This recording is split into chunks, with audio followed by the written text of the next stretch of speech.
बे मिडियानि गेजेरजों दिनै मिडिया नायग्रा साफ्रोम रायजो राजाफोरनिसिमबो जोंनि अन्थाइबारि माया क्लाब एन्ड लाइब्रेरिनि जानानै बयनोबो गाहाम हामलायथिनाय आरो गोजोननाय बावहरनाय जाबाय। गोजोन्थों। लोगोसे दिनै बे ससियेल मिडियानि गेजेरजों जोङो बेखौनो फोसावनो सानदों, लोगोसे हांख्रायनो सानदों बयबो रायजो राजाफोरखौ। जोङो खोब रंजानाय मोनदों दिनै नैबे एजेन्डाखौ बा बिसयखौ जों फोसावनो मोननायनि थाखाय, जे जोंनि अन्थाइबारि माया क्लाब एन्ड लाइब्रेरिजों खुंजानाय जि मार्टियार्स डि जाब्रां जि फुटबल टुर्नामेन्ट, बेयो सेसन 3 बयबो मिथिदों रायजो राजाफ्रा। बियो थांनाय 15 अक्ट'बरनिफ्राय जागायजेनदोंमोन।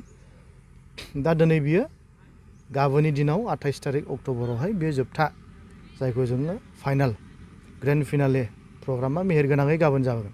बेखायनो बे गाबोननि जि ग्रेन्ड फिनाले, बे फिनालेयावहाय मोननै देरहानानै गेलेनो रेडि जानानै थानाय मोननै हानजाया जाहैबाय, मोनसेया जाहैबाय हान्टार्स FC खायलाबारा आरो मोनसेया जाहैबाय MRLD FC बड'लेण्ड। बे मोननैबो स्ट्रं हानजाया, मोननैबो बहुद स्ट्रं। बेखायनो मानसिफ्रा रायजोफ्रा खुब नायनो मोजां मोनगोन। बेखायनो बे मोननैबो गेलेनायनि जुजिलायनाय गेलेनायखौ जों गाबोननि दिनाव नुनो मोनगोन। दा बेजों लोगोसेनो जों माखासे हाबाफारिफोर आरोबाव जों दोनदों। जोंनि बे गाबोननि ग्रेन्ड फिनाले प्रग्रामखौ जाफुंहोनो थाखाय जोङो सासे देंखोगिरि, सासे बिनानावखौ जों लिंहरदों। बे देंखोगिरि बिनानावानो जाहैबाय फुंबिलि बसुमतारी, दा ट्रेन्डिं जि सोलिबाय थानाय सासे रोजाबगिरि। जा बे बिनानावजों लोगोसे माखासे मोसाखावरिफोर फैफागोन आरो बे बिनानावा मिलौदो देंखोजों जोंनि फुटबल नायनो फैनाय, जोलुर नायनो फैनाय जोंनि रायजो राजाफोरखौहाय गोजोनग्लायहोगोन होननानै आं मिजिंथिदों। लोगोसे बेजों लोगोसे जोंनि खाथि खालानि जोंनि मोसाखावरिफोरबो जोंजों थागोन आरो रोजाबग्राबो थागोन।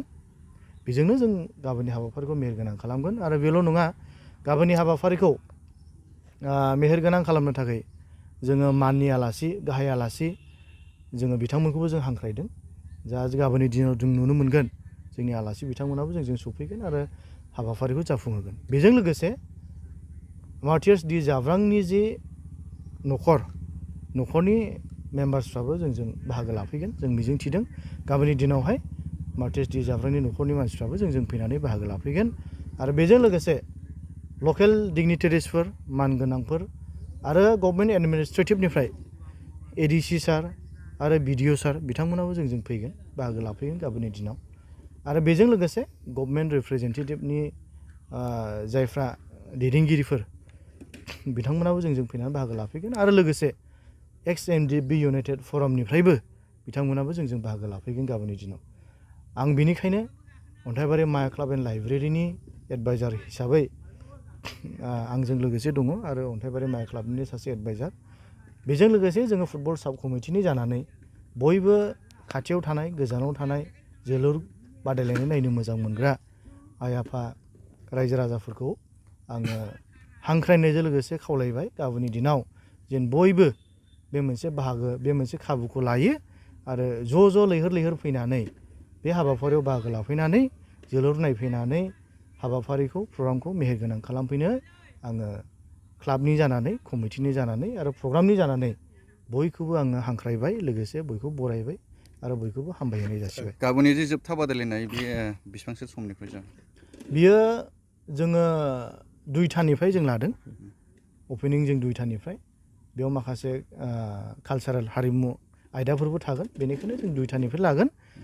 जोङो नायनि जोङो बेसेबां टाइमाव जों किक आउटखौ जों होनो हायो। रायजो राजाफ्रा बेसेबांसो टाइमनिफ्राय बेहाय हाबनो हागोन? रायजो राजाफ्रा बाहाय जों 2थानिफ्राय हाबनो हागोन। 2थानि एसे सिगांनिफ्रायबो हाबनो हागोन। जायानो सिगां फैयो माने मोजां जायगाखौ मोनगोन।